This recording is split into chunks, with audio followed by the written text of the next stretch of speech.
Welcome back to my channel. അപ്പോൾ ഇന്നത്തെ വീഡിയോയിൽ ഈ ഒരു വാൾ ഡെക്കറാണ് കാണിക്കാനായിട്ട് പോകുന്നത്. അപ്പോൾ അതിന് മുന്നേ എൻ്റെ ഈ ചാനൽ ആദ്യമായിട്ട് കാണുന്നവരുണ്ടെങ്കിൽ ഒന്ന് സബ്സ്ക്രൈബ് ചെയ്യുക, കൂടെയുള്ള ബെല്ലൈക്കൺ കൂടി ക്ലിക്ക് ചെയ്യുക. കൂടാതെ എൻ്റെ ഇൻസ്റ്റഗ്രാം വഴിയിലൂടെയും ഫോളോ ചെയ്യുക. ലിങ്ക് ഞാൻ ഡിസ്ക്രിപ്ഷൻ ബോക്സിൽ കൊടുക്കാം. അപ്പോൾ നമുക്ക് വീഡിയോയിലേക്ക് കടക്കാം. അപ്പോൾ ഇതിനായിട്ട് ആദ്യം വേണ്ടത് ഒരു കാർഡ്ബോർഡ് പീസാണ്. അപ്പോൾ ഞാനിവിടെ എടുത്തിരിക്കുന്നത് 18x18 സെൻറ്റിമീറ്ററുള്ള ഒരു കാർഡ്ബോർഡ് പീസാണ്. എന്നിട്ട് 4 സൈഡിൽ നിന്നും 2 സെൻറ്റിമീറ്ററിൽ ലൈന് വരഞ്ഞിട്ട് എന്നിട്ട് അത് കട്ട് ചെയ്ത് മാറ്റുകയാണ് ചെയ്യുന്നത്.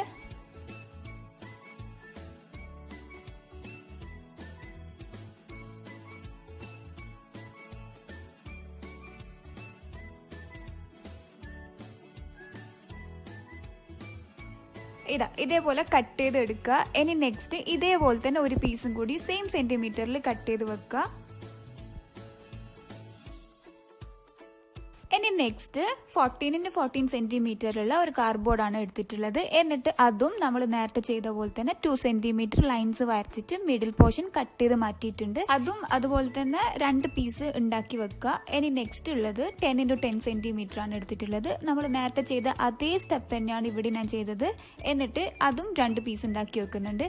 ഇനി ലാസ്റ്റ് നമ്മൾ ആദ്യം ഉണ്ടാക്കി വെച്ച് വലിയ 2 പീസും, ഒന്ന് ഞാൻ മെറ്റാലിക് ഗോൾഡും ഒന്ന് ഞാൻ ബ്ലാക്ക് കളറും അടിക്കുന്നുണ്ട്. അക്രിലിക് പെയിന്റ് ആണ് രണ്ടിനും യൂസ് ചെയ്തത്. ഞാനിവിടെ 3 പീസ് ഗോൾഡും അതുപോലെ തന്നെ 3 പീസ് ബ്ലാക്കും അടിച്ചു വെച്ചിട്ടുണ്ട്.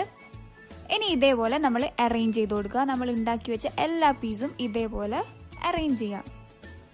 ഞാനിവിടെ യൂസ് ചെയ്യുന്നത് ഫെവിക്കോൾ ആണ്. നിങ്ങൾക്ക് ഏത് ഗ്ലൂ വേണമെങ്കിലും യൂസ് ചെയ്യാം. ഞാൻ ആദ്യം മിഡിലിൽ 2 വലിയ പീസാണ് വെക്കുന്നത്. എന്നിട്ട് അതിൻ്റെ സൈഡിൽ ഞാൻ ചെറിയ ചെറിയ പീസ് വെച്ച് കൊടുക്കുകയാണ് ചെയ്യുന്നത്. നിങ്ങൾക്ക് ഇഷ്ടമുള്ള ഓർഡറിൽ വെക്കുക.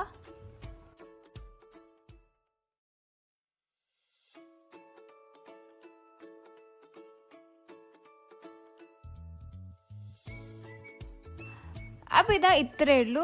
ഈസി ആയിട്ടുള്ള ഒരു വാൾ ഡെക്കറാണ്. കാർഡ്ബോർഡ് ഉണ്ടെങ്കിൽ പെട്ടെന്ന് ചെയ്തെടുക്കാവുന്നതേ ഉള്ളൂ. അപ്പോൾ നിങ്ങൾക്ക് എൻ്റെ ഈ വീഡിയോ ഇഷ്ടമായിരുന്നെങ്കിൽ ലൈക്ക് ചെയ്യുക, ഷെയർ ചെയ്യുക. എന്തെങ്കിലും ഫീഡ്ബാക്സ് ഉണ്ടെങ്കിൽ കമൻറ്റിലൂടെ അറിയിക്കുക. And thank you for watching.